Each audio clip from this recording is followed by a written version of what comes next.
In this video, we'll look at how you can find which students are missing a yearbook pose selection. In this project, there are 2 images per subject, and I need to be sure that at least 1 image per subject has been selected for the yearbook. So if you look in the upper right-hand corner, you can see that there's 82 subjects in this particular project, so I need to be sure I've got 82 subjects selected for the yearbook. First, let's see how many images have actually been tagged for yearbook. So over on the right-hand side, underneath Tags, select Yearbook.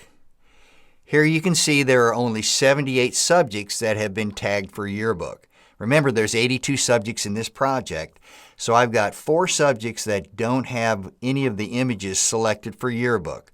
So let me show you how you can find those 4 subjects easily. Go ahead and clear your filter.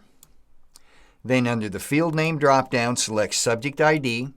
For the option, I want you to select Not Tagged for Yearbook, and then click the Apply button.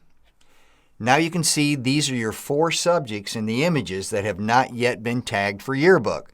So go ahead and tag those for the yearbook.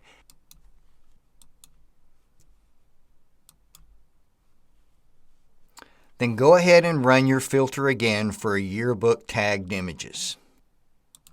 So here we can see we've got 82 images in the view, and there are 82 subjects. So we've tagged 1 image per subject for the yearbook export.